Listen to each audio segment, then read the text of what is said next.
Bismillahirrahmanirrahim. Assalamualaikum warahmatullahi wabarakatuh. Alhamdulillah rabbil alamin. Wassalatu wassalamu ala rasulillah wa ala alihi wa sahbihi wa mawala.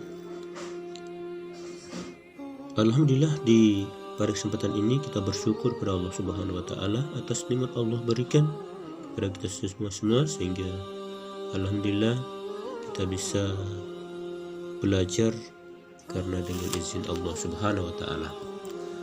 Salam serta salam tercurah kepada Nabi Allah Muhammad sallallahu alaihi wasallam beserta keluarga, sahabatnya, tabi'in, atba'ut tabi'in, orang-orang istiqomah mengikuti risalah beliau sampai datangnya hari akhir.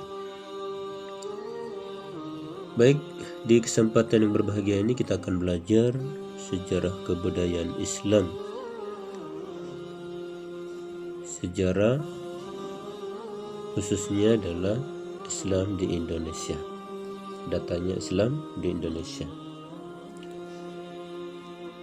Kehadiran Islam di Indonesia berlangsung melalui proses yang sangat panjang.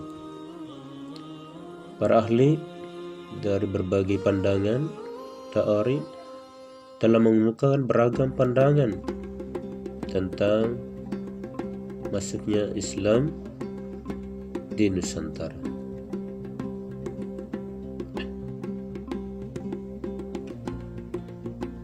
Adanya kerajaan besar penganut agama Buddha, Sriwijaya Indonesia dan Daulah Bani Umayyah Timur Tengah, serta dinasti Tang Tiongkok pada abad klasik telah melahirkan kerjasama di bidang perdagangan dan hubungan diplomatik. Ketiga kerajaan yang sangat erat. Pesisir pantai utara Sumatera dan Jawa menjadi ramai dengan kegiatan ekonomi dan perdagangan oleh para pelaku ekonomi dari Arab, Gujarat, Tiongkok dan penduduk asli Indonesia.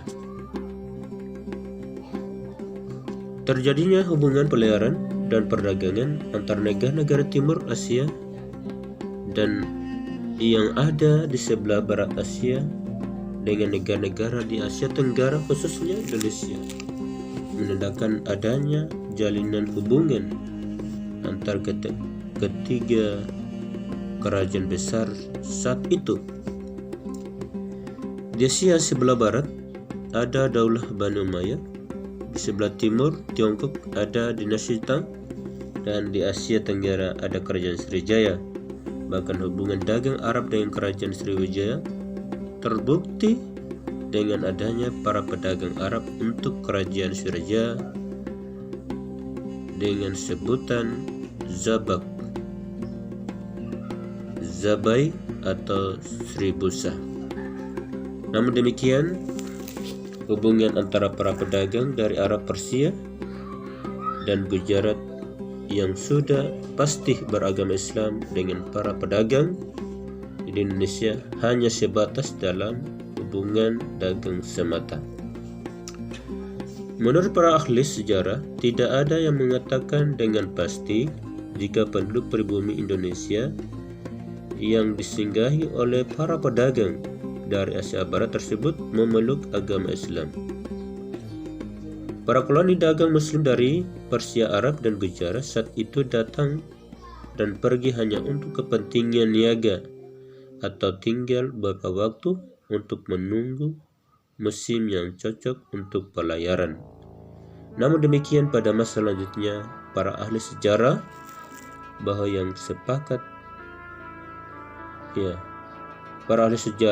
banyak yang sepakat bahwa agama Islam termasuk ke Indonesia melalui para pedagang yang berasal dari Arab, Gujarat, dan Persia.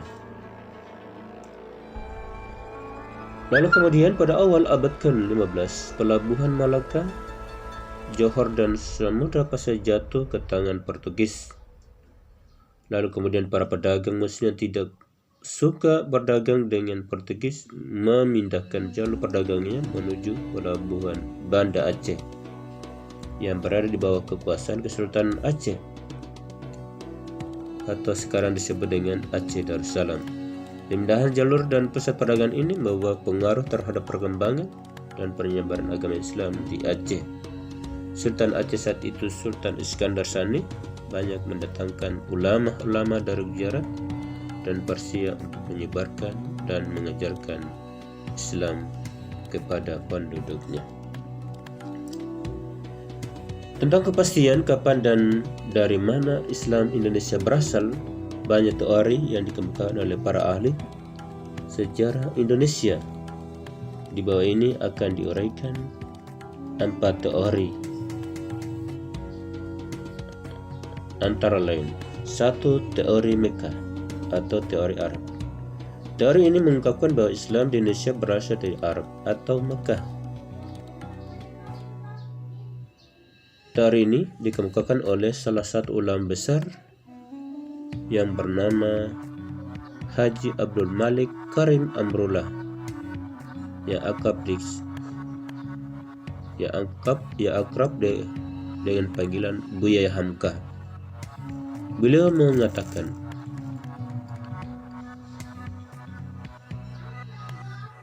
pertama, pada abad ke-7, yaitu tahun 1974, di pantai barat Samudra sudah terdapat perkampungan Arab dengan pertimbangan bahwa pedagang Arab sudah mendirikan perkampungan di Kanton sejak abad ke-4.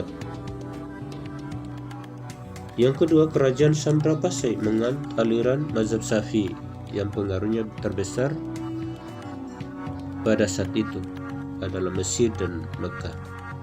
Sedangkan Gujarat India adalah penganut mazhab Hanafi. Ketiga, raja-raja Samudra Pasai menggunakan gelar Malik, yaitu gelar tersebut berasal dari Mesir dan Arab. Kedua, teori Gujarat. Teori ini dikemukakan oleh seorang ahli orientalis Belanda yang bernama Snox Hograns. Beliau mengatakan,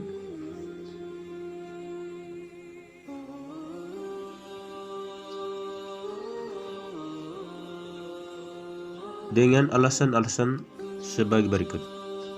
1. Adanya persamaan unsur Islam di Indonesia dengan India. Kedua, kurangnya fakta yang menjelaskan peranan bangsa Arab dalam penyebaran Islam di Indonesia. Alasan ketiga, hubungan dagang Indonesia dengan India telah lama melalui jalur Indonesia, Cambai, Timur Tengah, dan Eropa.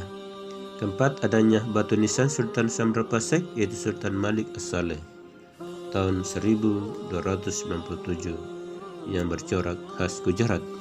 Itu teori kedua. Yang ketiga, teori Persia yang dikemukakan oleh Hussein Jajaningrat. Ia mengungkapkan bahwa kedatangan Islam Indonesia berasal dari daerah Persia dengan alasan sebagai berikut. Pertama, peringatan 10 Muharram atas meninggalkan Hasan dan Hussein, cucu Nabi SAW. Di Sumatera Barat, peringatan tersebut disebut dengan Pacara Tabuid, sedangkan di Pulau Jawa ditandai dengan pembuatan bubur soro. Alasan kedua, kesamaan ajaran Sufi yang dianut Siti Jenar dengan Sufi dari Iran, yaitu Al-Halaj. Ketiga, penggunaan istilah bahasa Iran dalam sistem mengajar huruf Arab untuk tanda bunyi harokat.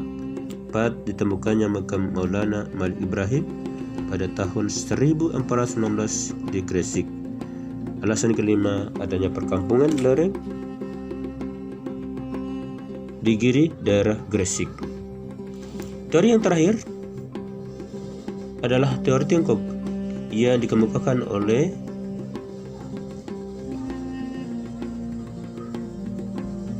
Slamet Maulana dan Sumanto. Beliau menyatakan bahwa Islam masuk ke Indonesia karena dibawa perantau Muslim Tionghoa,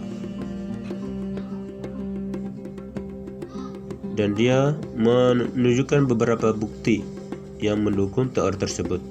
1. Adanya fakta perpindahan orang-orang Muslim Tionghoa dari Canton ke Asia Tenggara, khususnya Palembang pada tahun 879 Masehi. Kemudian asal kedua, adanya masjid tua berarsitektur Tiongkok di Jawa.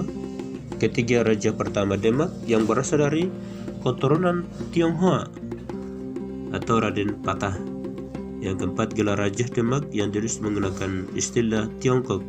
Kelima, catatan Tiongkok yang menyatakan bahwa pelabuhan-pelabuhan di Indonesia pertama kali diduduki oleh para pedagang Tionghoa. Itulah beberapa teori tentang masuknya Islam di Indonesia. Mari kita simpulkan bahwa Islam di Indonesia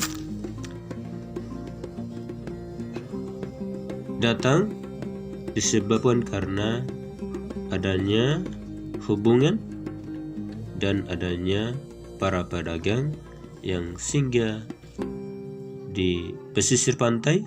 Kemudian disitulah terjadi interaksi antara pedagang dan penduduk setempat.